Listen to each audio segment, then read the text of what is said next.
Ladies and gentlemen, there's a lot going on in the world. And one of the biggest hot topic issues that people have been talking to us about our entire lives since elementary school is global warming. Now, people have been trying to solve this issue for generations now. And if you're like me, when you're sitting there pondering different solutions to this worldwide epidemic, your first thought is always, why don't we just plant more green things? Now, this actually is a great point.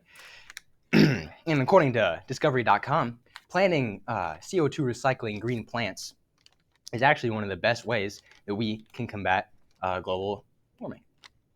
Now, because of this, today I'm going to be demonstrating how you can plant your very first seed and start a garden of your very own. We're going to go over the items that you need, how you're going to use them, and of course, we'll talk about some benefits at the end. So, surprisingly, planting a seed is not very complex. You're going to need somewhere for your plant to live.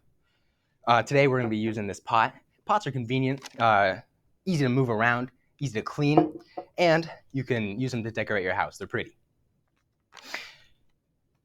Obviously, if your soil is appropriate, you can go ahead and throw your seed in the ground or in a, some kind of plot. But that brings us into our next point. You might be surprised to learn that not all soil is appropriate for planting.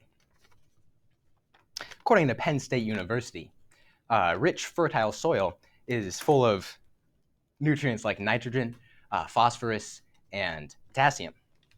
Now, if your soil isn't quite up to par, there's a couple things that you can do.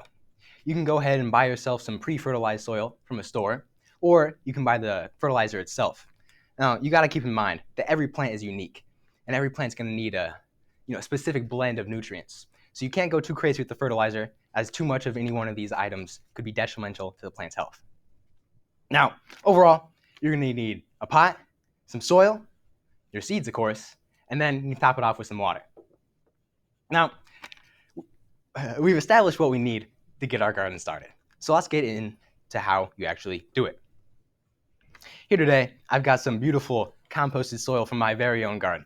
Now, this soil is years in the making. It's going to be wonderful for nurturing and helping our little seed grow.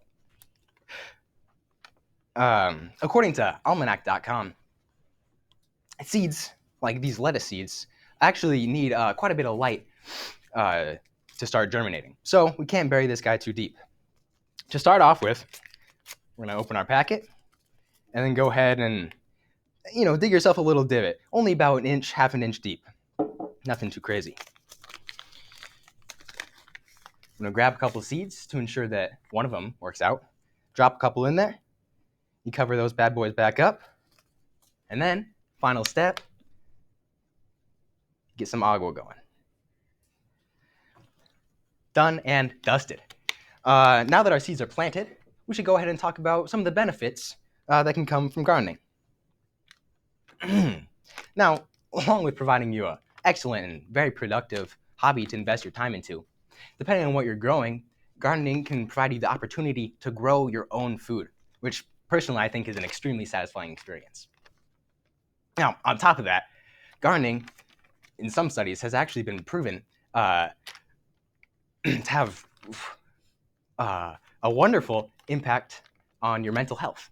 Now, the time you spend outside, the physical activity, and learning new skills can actually help you subdue symptoms of depression, stress, and anxiety. And then on top of that, again, gardening can actually provide you opportunity to combat loneliness. Large community gardens can be a great place to find like-minded individuals and become part of an accepting community. Now that we've gone over the what, how, and why of gardening, I hope that this demonstration has inspired you to go out and start a garden of your very own. Remember, it starts with just one seed.